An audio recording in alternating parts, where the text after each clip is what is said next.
Malapit na naman ang pasukan sa mga naghahanap ng notebook cover, lalo na yung K-12 composition notebook cover natin. Meron tayo ditong 10 iba-ibang kulay na design. Ayan. So, Canva template to guys at na-edit to sa Canva.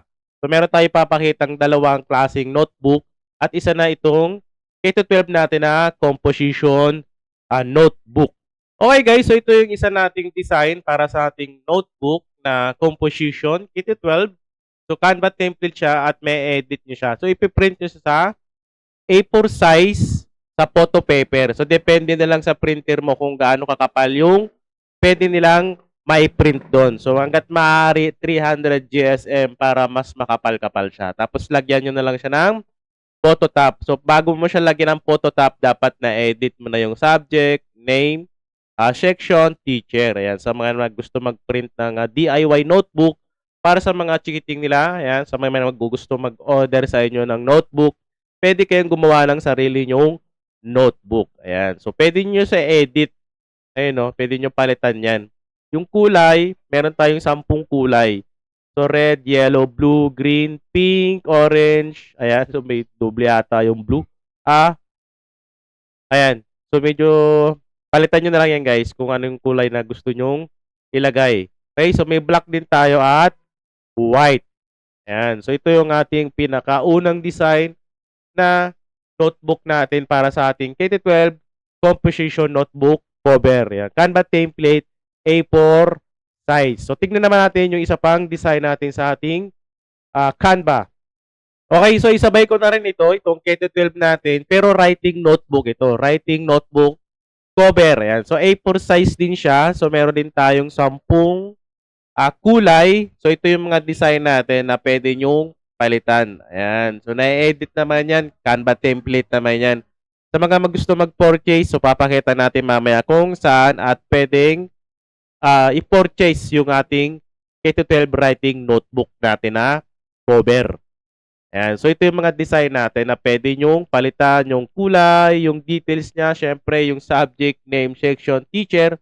So, kailangan nyo muna i-edit yan. So, pwede nyo palitan yung logo. Ayan. So, pwede nyo ilagay yung logo nyo dyan. Ayan. Para sa ating K-12 writing notebook cover. At syempre, dito lang yung mabibili sa ating website. So, andyan yung link niya sa description or sa comment section. So, i-click nyo na lang yan, guys. So, mapupunta kayo dito sa website natin. Dito sa website natin, marami kayong pwedeng ma-purchase na para sa ating printing business. Ayan. So, Canva template, may ready to print. So, ayan. So, meron dito yung K-12 composition sa kayong K-12 writing notebook.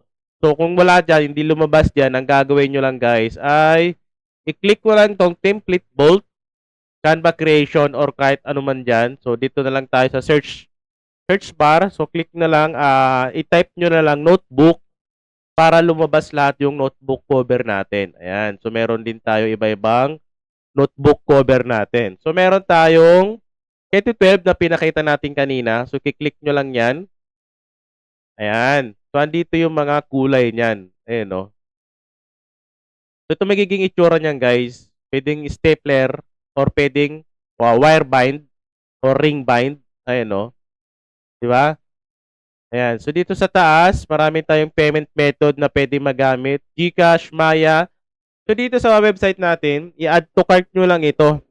Sundan nyo lang yung order form. Ilagay nyo email nyo. Yun ang pinaka-importante kasi dyan isi-send yung template. Ayan. So, lalabas naman yung QR code dito. I-scan nyo na lang yung sa e-wallet nyo para makapag-purchase kayo ng template dito sa website natin. Ayan. So, dito guys, kung walang kasamang notebook line, pag nag-purchase kayo, pwede nyo ako i-message at i-check natin yan. Kung nag-purchase kayo, bibigyan ko kayo ng libreng notebook line. Ayan. Pero alam ko meron na tong kasamang notebook line dito sa ating K-12 sa kayong sa writing notebook natin.